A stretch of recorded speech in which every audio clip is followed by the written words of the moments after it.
Bom dia a todos. Nesta manhã de quarta-feira, 1º de abril. Bom dia a todos que estão nos assistindo pelo nosso canal do YouTube. Hoje, como todos sabem, continuamos aqui na casa, sem nenhuma atividade em respeito e em obediência às nossas autoridades. Estamos vivendo um momento muito especial, então esse respeito à legislação, às autoridades, aos cientistas responsáveis é muito importante nesse momento. Toda manhã temos um estudo, uma reflexão de um companheiro da casa. Hoje vamos envolver o André Farias, que fará o nosso estudo. E começamos agora, como sempre, com a nossa oração. Senhor Jesus, Mestre querido, Deus, nosso Pai, Criador de todas as coisas, Espíritos amigos que nos envolvem com tanto carinho nesta casa amorosa, e que esse carinho se expanda para todos os lares, para todas as pessoas que estão nos assistindo nesse momento,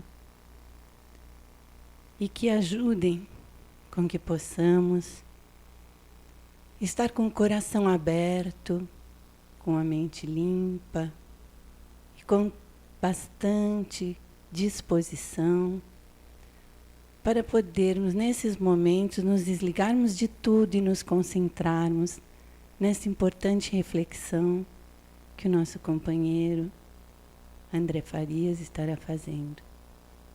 Pedimos aos bons espíritos que aqui estão conosco, que o envolvam com muito carinho e que nos deem a permissão para o início dessa reunião de hoje. Graças a Deus.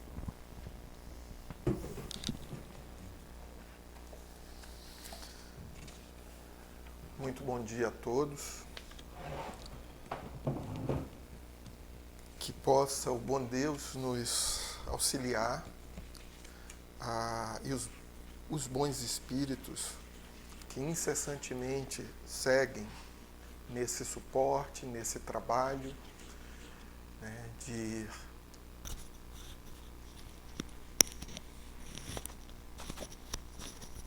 nesse suporte, nesse trabalho de nos amparar, de nos sustentar, de nos impulsionar e motivar, né, que eles possam nos inspirar para trazer a palavra mais adequada das reflexões que preparamos para esta manhã.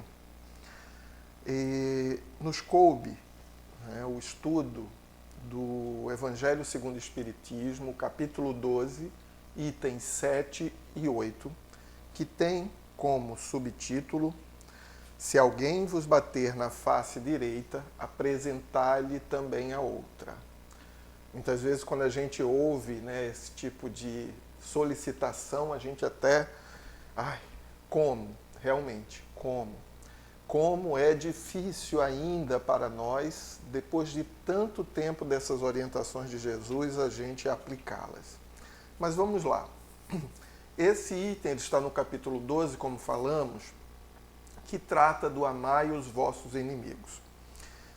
E essa passagem, esse capítulo, ele inicia já com a passagem de Jesus, que está em Mateus, no capítulo 5, versículo 43, que começa assim: ouvistes o que foi dito, amareis o teu próximo e odiareis o vosso inimigo.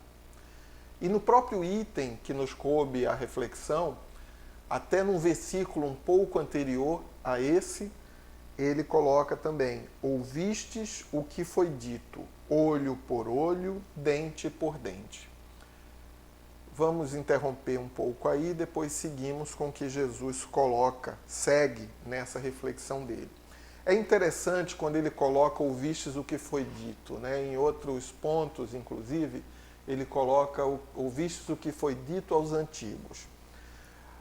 Às vezes a gente tem o impulso, né, já por estarmos envolvidos com o pensamento crístico, o pensamento de Jesus, às vezes a gente já julga, condena, afasta de forma imediata esse tipo de pensamento. Mas, na verdade, esse tipo de pensamento, para a época, né, de Moisés, ele já era pertinente, porque ele já trazia a pena de talião, né, e, de alguma forma, era uma ideia de justiça. Era uma ideia, né, da coisa de se é culpado, tem que ter o castigo. Né? Se é culpado, tem algo que tem que compensar essa culpa, esse ato. E a justiça, inclusive, mesmo, né, com Moisés, ele já coloca que um limite. Se a gente observar, ele coloca olho por olho, dente por dente. Ele não diz, condenar e fazer, destruir. Ele põe o limite, ou seja, que seja de acordo com o ato.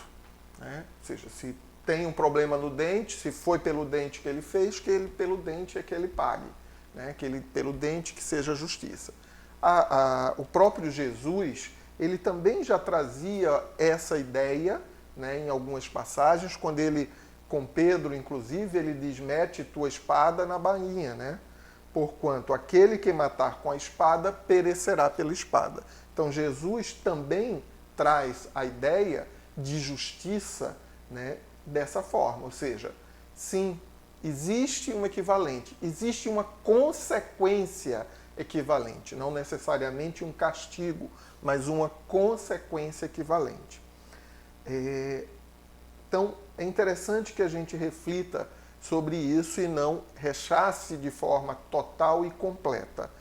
Porém, Jesus, ele traz, né, até como um palestrante nosso, um amigo nosso da casa, que sempre está à frente também da divulgação, que ele coloca, essa foi a parte nova que Jesus trouxe. Porque até então ele enfatizava o que já tinha sido ensinado, o que já tinha sido trazido por Moisés, inclusive o que tinha sido refletido por alguns pensadores, filósofos, né, já com relação à necessidade do amar, de fazer aos outros o que gostaríamos que os outros nos fizessem. E aí Jesus, nessa passagem, ele continua, né? Eu, porém, vos digo. Então, quando ele coloca isso, é exatamente a parte nova que eu estou trazendo. Essa é a parte que precisamos estar adicionando, estar mais atentos à necessidade nossa, né, de felicidade, de progresso. E ele diz, eu, porém, vos digo, amai os vossos inimigos, fazei o bem aos que vos odeiam e orai pelos que vos perseguem e caluniam, a fim de serdes filhos do vosso Pai que está nos céus, e que faz se levante o sol para os bons e para os maus, e que chova sobre os justos e os injustos. Porque se só amardes o que vos amam, que recompensa tereis? Vamos interromper aqui, porque o interessante já é suficiente para a gente refletir. Jesus traz uma nova ética. Ele alia a misericórdia à justiça. Ele vai trazer para a gente que, ok, existe a consequência, mas que não seja através de nossas mãos, né, de nosso movimento do revide a consequência. Inclusive, ele coloca em várias passagens também a necessidade nossa de observarmos isso, pela própria ideia da justiça. Quando ele coloca, inclusive, se perdoardes aos outros as faltas que cometerem contra vós, também vosso Pai Celestial te perdoará. Mas, se não lhe perdoardes quando vos tenham ofendido, tampouco vosso Pai Celestial vos perdoará os pecados.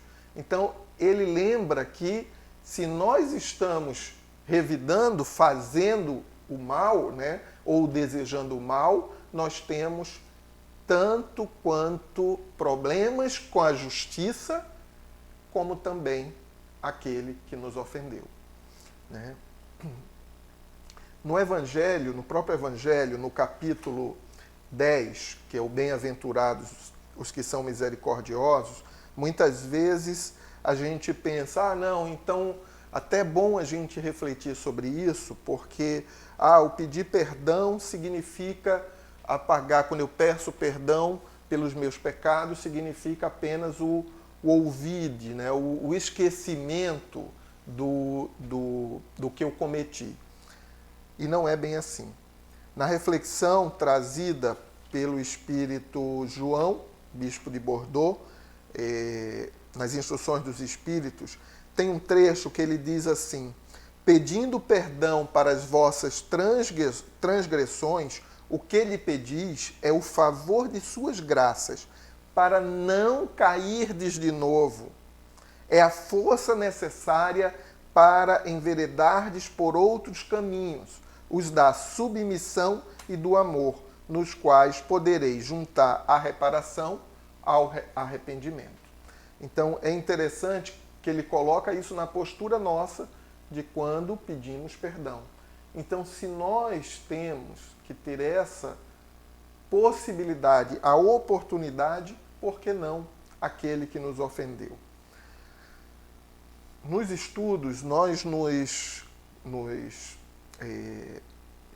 buscamos, né, como sempre, não só os livros, mas uma fonte que recomendamos, assim como hoje, né, não só os desencarnados que nos assistem, mas os encarnados que, devido à situação atual, estão nos assistindo pelo YouTube, pela internet.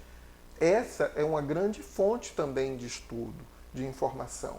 É a oportunidade que temos de buscar, né, não de forma cega, mas de ouvir, de refletir e de saber o que aquilo me serve, o que aquilo acrescenta para mim de conhecimento e de possibilidades para a minha transformação, para o meu movimento de progresso, evolução, para o meu movimento de felicidade. E nós nos baseamos, vimos alguns, né, e teve um que nos chamou a atenção. Claro que tem aquela coisa das preferências, né? É um palestrante, um orador espírita que nos é muito caro, né? Nós gostamos muito da forma simples, tranquila que ele traz, que é o Arthur Valadares. E buscamos uma palestra dele que fala sobre o amar os nossos inimigos, amar os inimigos. E aí ele começa lembrando, e ele faz toda a palestra em cima de um sermão de Martin Luther King sobre amar os inimigos. Eu, particularmente, eu não conhecia diretamente esse sermão, né? E aí estava na internet, fui pesquisar, fui ler esse sermão e, de fato, o sermão é belíssimo. Lembrando que Martin Luther King, ele era um pastor, né, evangélico, e foi um grande líder, né, de ideias libertadoras, digamos assim. Libertadoras principalmente do ser, né, principalmente de cada um que o escutava, que procurava a sua diretriz. E nesse texto, nesse sermão, é maravilhoso realmente a forma como ele traz. Inclusive, é importante, quando a gente pensa nessa nova ética, né, que Jesus traz, a gente, até alguns, como alguns ainda pensam, e às vezes até nós, dentro do cristianismo, dentro da doutrina espírita, muitas vezes pensamos, isso é para Jesus, isso é para Martin, né? Isso é para Chico Xavier. A gente muitas vezes coloca isso como se fosse uma coisa utópica, distante. Não. é uma coisa real. E até numa das frases do Martin, ele diz: longe de ser uma piedosa imposição de um sonhador utópico, é uma necessidade absoluta para podermos sobreviver. Lembrando que como sobreviver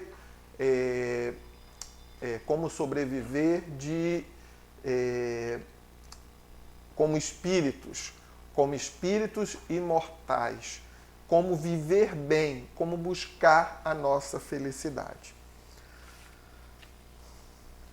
E ele, nesse texto, ele separa até, né, ou pelo menos o texto que eu li, ele faz uma separação bem lógica na sequência da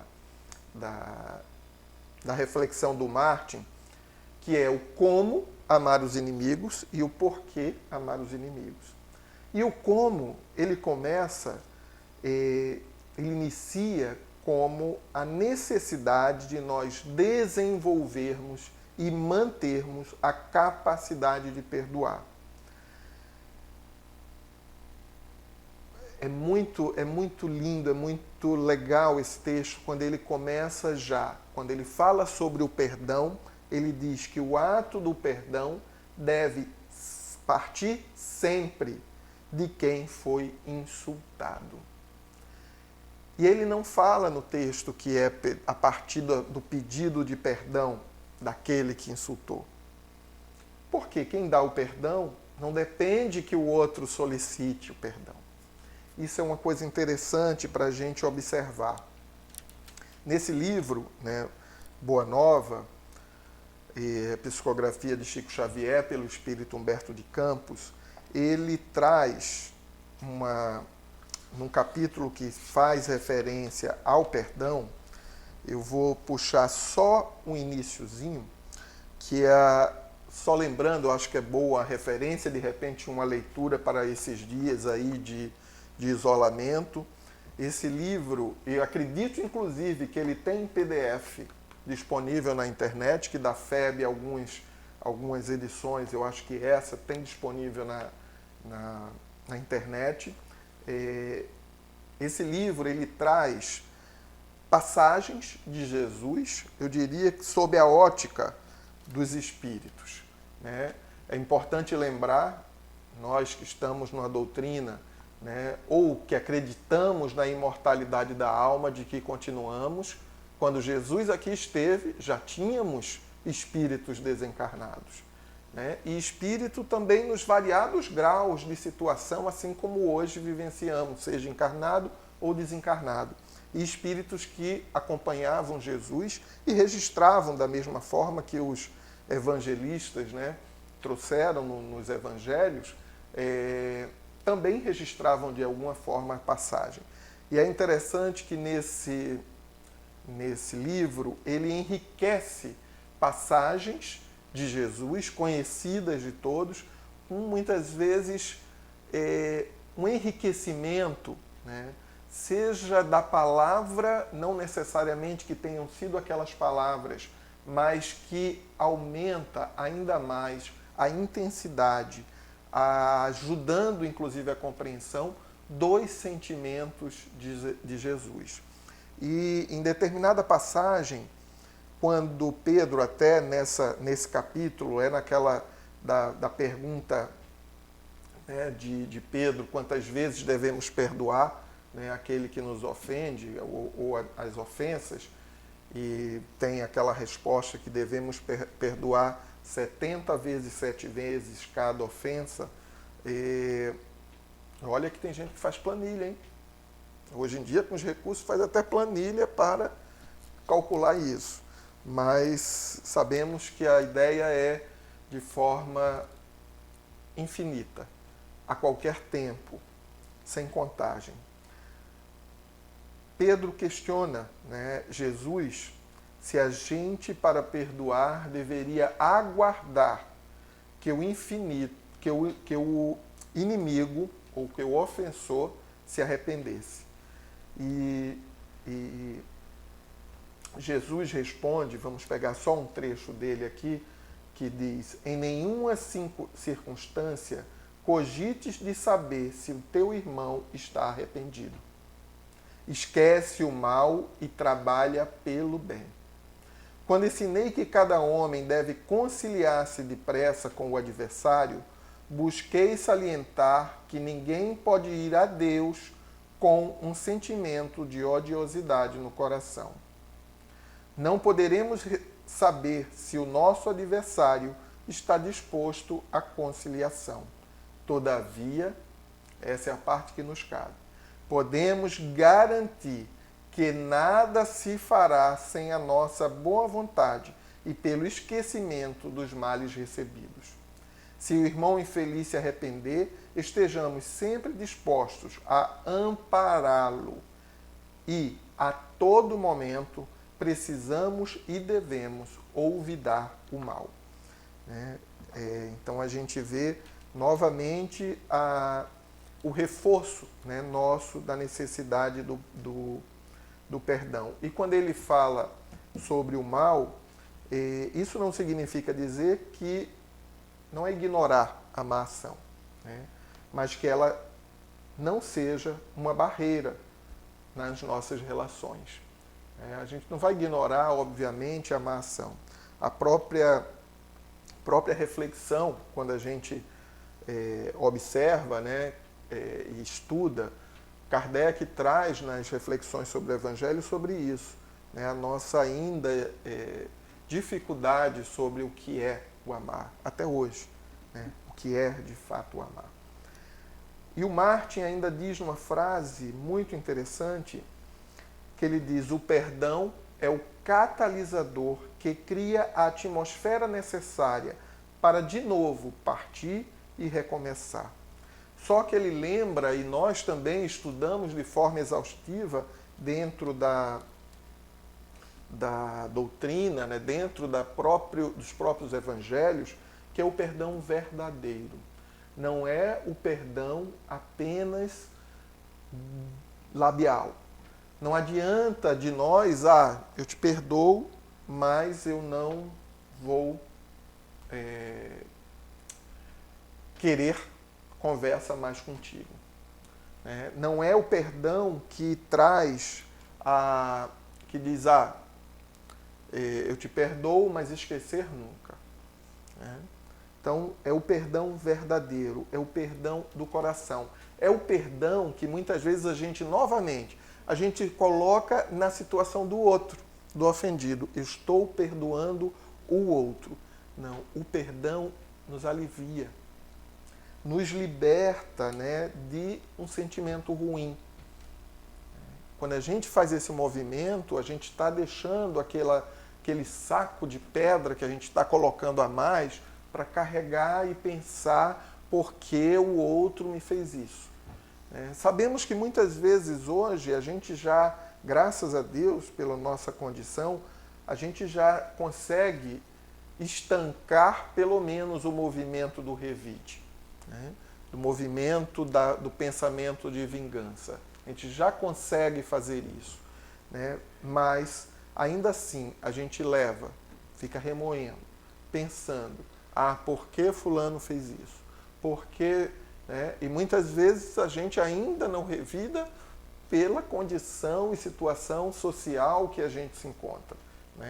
Pela coisa de como os outros vão me ver, pela coisa do que não é mais permitido por lei. A gente vai ver isso, acho até na semana que vem, sobre o duelo, sobre a vingança. Então, é uma questão de realmente, o perdão é interno.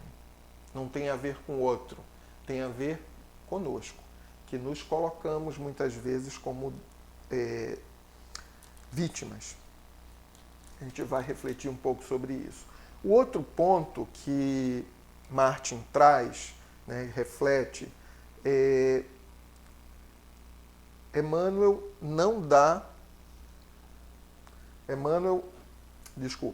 ele diz assim: reconhecer que a má ação de nosso próximo nunca exprime sua completa maneira de ser.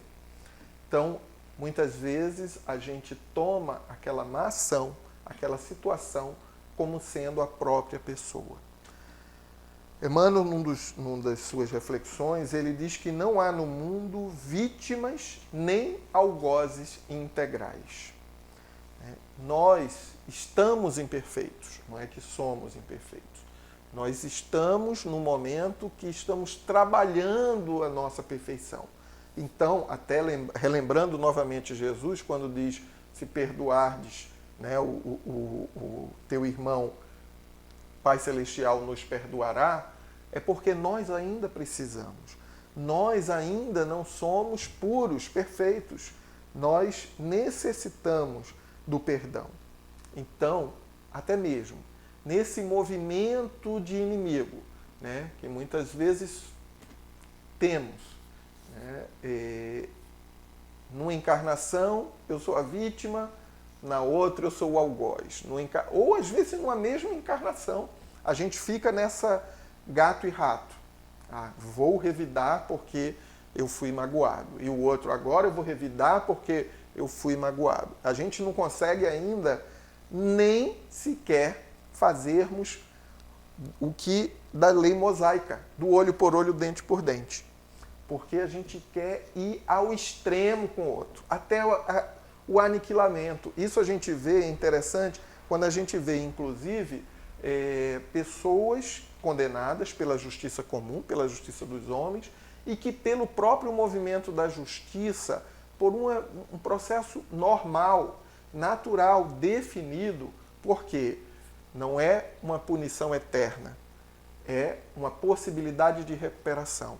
É você quem está punido pela justiça, inclusive dos homens, é punido por aquela pena que tem definido um tempo e tal. Nós ficamos revoltados quando vemos algumas situações que um criminoso foi liberto porque cumpriu, né, determinada condição da lei. A gente fica revoltado.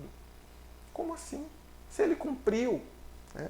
Então, a gente tem a tendência de colocar o mal como sendo a pessoa, né, o espírito, não a ação.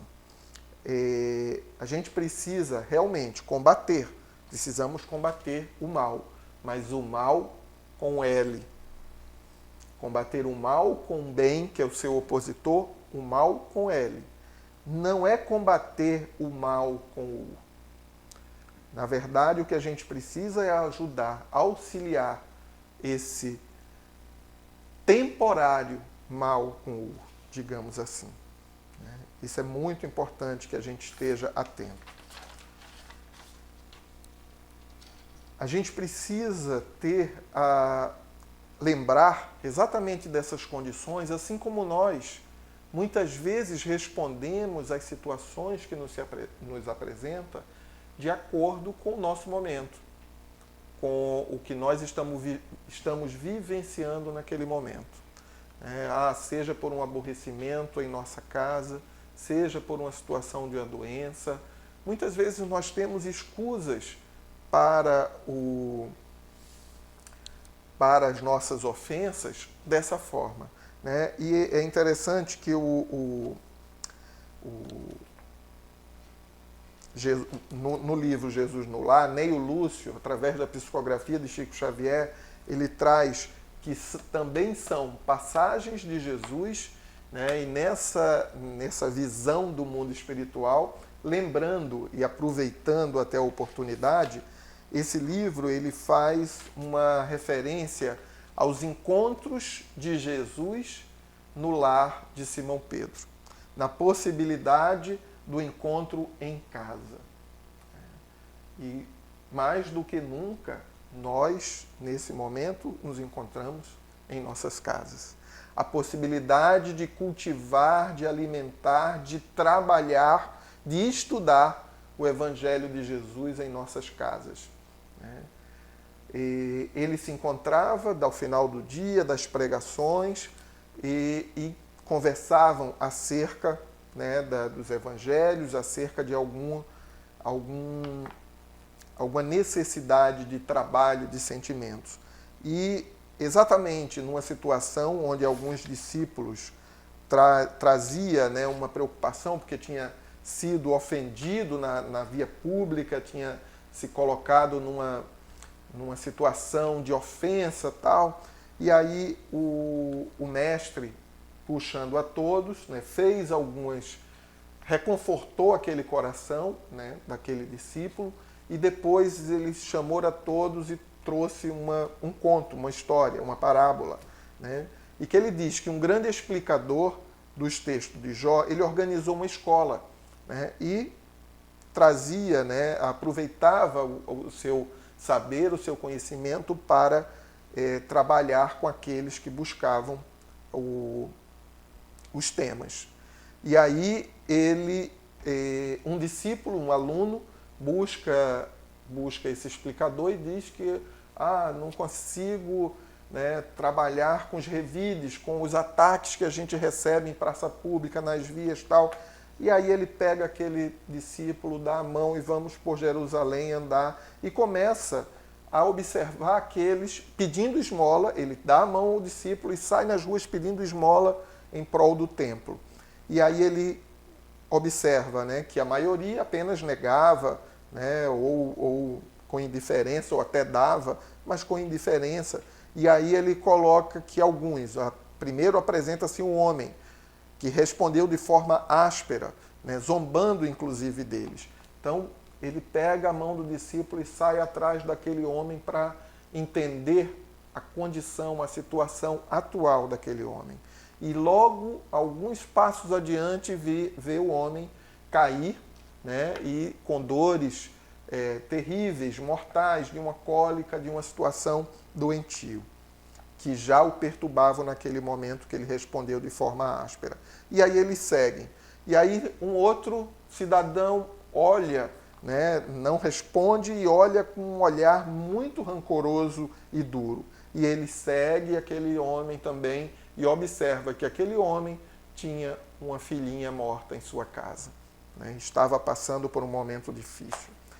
Seguindo, novamente um outro, frases atrevidas, né, difíceis, e ele descobre que aquele ali tinha perdido, né, toda a sua situação e se tinha se transformado de senhor em escravo, e aquilo o deixava atormentado.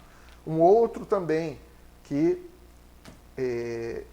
revidou com palavrões, mas à frente descobriu que ele era um louco, que tinha dificuldades mentais. E aí ele chama o discípulo e diz: aceita a necessidade do entendimento por sagrado imperativo da vida. Na maioria dos casos, quem nos recebe de mau humor permanece em estrada muito mais escura e mais espinhosa que a nossa. E em seguida, ao terminar essa história, ele chama novamente os discípulos, isso já na reunião, terminado o conto, ele diz: quando encontrarmos os portadores da aflição, tenhamos piedade e auxiliemo-los na reconquista da paz íntima. Né? Então, nós mesmos temos altos e baixos. Nós precisamos muitas vezes dessa compreensão. E no terceiro, ele fala que, no terceiro como fazer, né, ele se reporta a nosso gesto, a nossa atitude diante do inimigo ou diante daquele que nos agride. Né? É a necessidade nossa de contribuir para o entendimento com ele. Né? O Martin coloca dessa forma. Né? E ele diz assim: todas as palavras ou gestos devem contribuir para o entendimento com o inimigo e para abrir os vastos reservatórios onde a boa vontade está retida pelas paredes impenetráveis do ódio. É o processo do amor. Novamente, não é o amor daquele que a gente vai estar de braços dados, de carinho, de carícias, né, de sentar muitas vezes até na mesma mesa, pois sabemos até, se o outro nos quer mal, nós temos que nos resguardar. Nós temos que estar atentos para não ficar suscetível também à agressividade. Né? Mas não é esse amor que Jesus fala do amor aos inimigos. É um amor de dar a outra face, de silenciar, não fisicamente dar a outra face, mas de não revidar, de não ir contra, né, para alimentando o revide, a vingança. Entregar a capa, né, e caminhar mais 2000 passos, como diz Jesus. É o amor ágape, é o amor boa vontade, é o amor compreensão. É como diz o Martin nesse texto, é o amor de Deus agindo no coração do homem. Não o amor simplesmente como nós muitas vezes colocamos, eu te amo para uma pessoa que nos é cara, o afeto, mas o amor com respeito, né? Lembrando que nós já passamos pela fase do perdão. Nós estamos já na atitude nossa diante daquele inimigo, daquele agressor. Lembrando, né, que, pegando um trecho aqui do Martin, nesse nível não amamos os homens porque gostamos deles, nem porque os seus caminhos nos atraem, nem mesmo porque possuem qualquer centelha divina.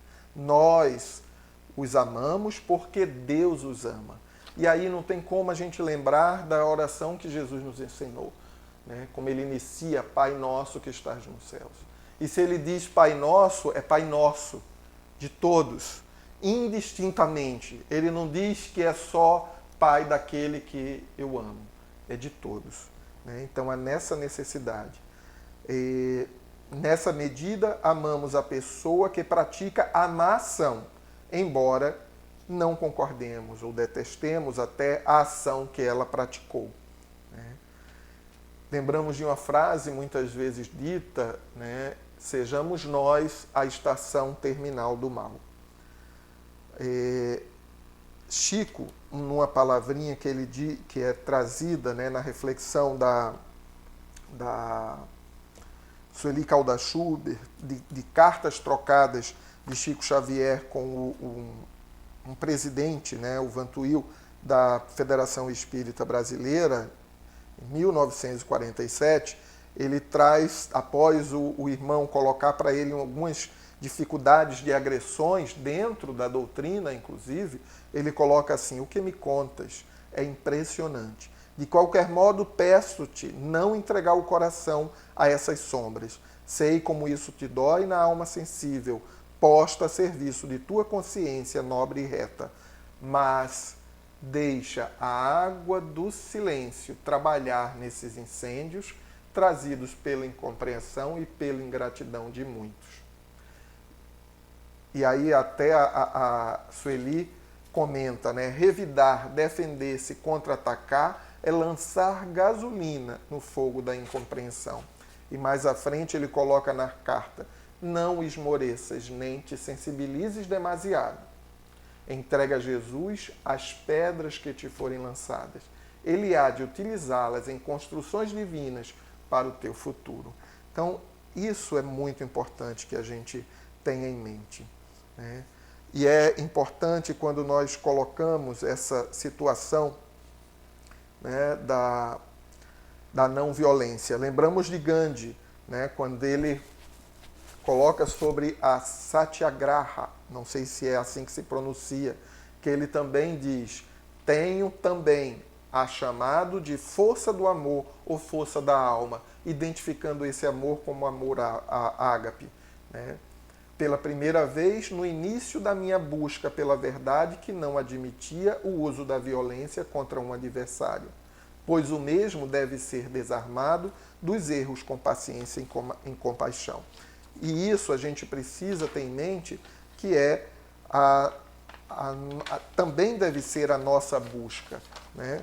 E é uma busca interna, é uma busca do autoconhecimento, é a busca de nós aproveitarmos, inclusive, essa oportunidade que nos é dada de acalmar os nossos ânimos, de pensar um pouco na nossa vida, de perceber o que é que eu preciso fazer para revidar menos. Identificar os inimigos, né? Muitas vezes dizem: não tem inimigo.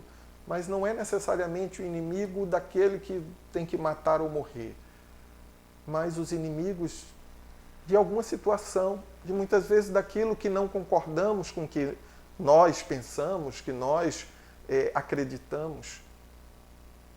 Ele pode ser um inimigo na postura apenas de desacreditar daquilo que nós acreditamos ou que nós seguimos.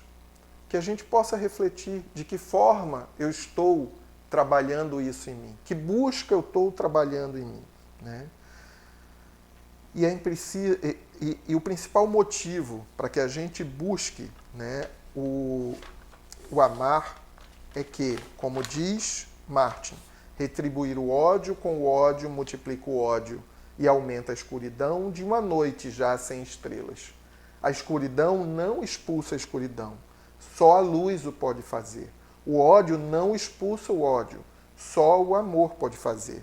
A cadeia de reação ao mal tem de acabar. E é exatamente isso que a gente precisa fazer. De acabar, de não perpetuar essa cadeia, esse círculo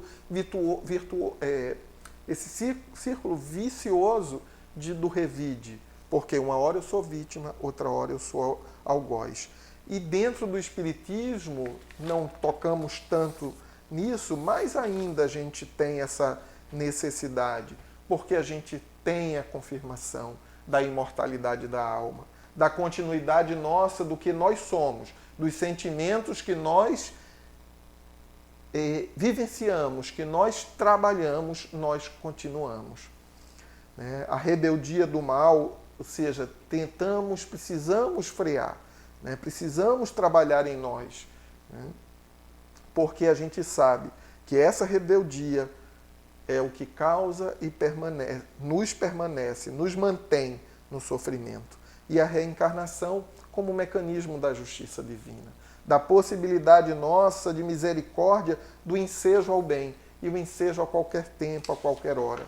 No sábado, nós fazíamos o nosso preparo para o trabalho da Rocinha no último sábado e pegamos uma mensagem de Emmanuel que lembrava de Jesus à frente de Judas no momento que Judas o entrega.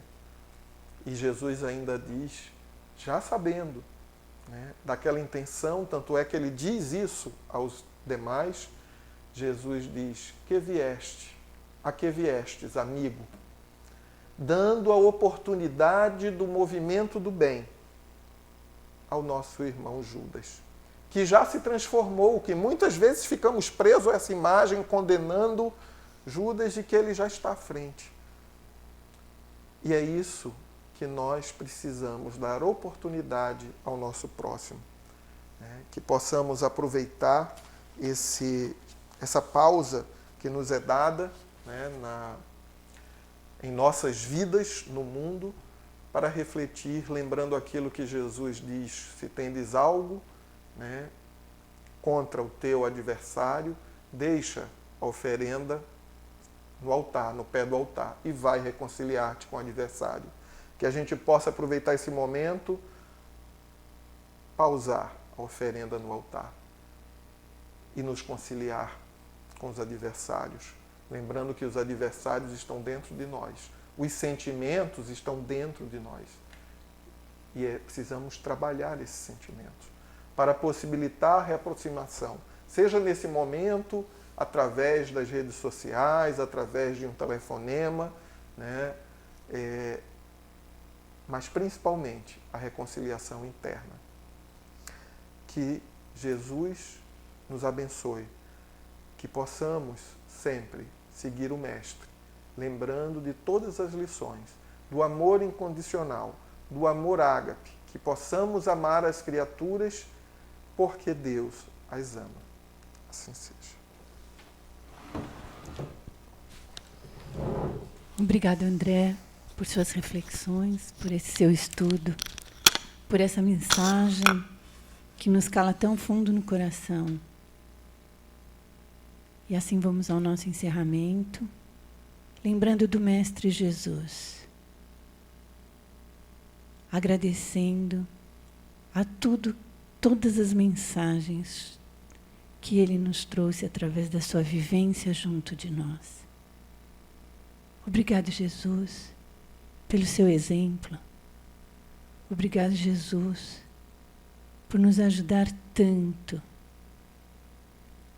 Obrigado, Jesus, por estar sempre conosco nos momentos mais difíceis. envolve a todas as pessoas que estão nesse momento angustiadas, sofrendo, sozinhas, que elas sintam a sua presença junto delas, que elas sintam o seu amor as envolvendo. E assim, com Jesus em nosso coração, pedimos aos bons espíritos que aqui estão conosco, a Maria de Nazaré, nossa mãe querida, patrona desta casa, que possamos encerrar nosso estudo de hoje com a graça de Deus.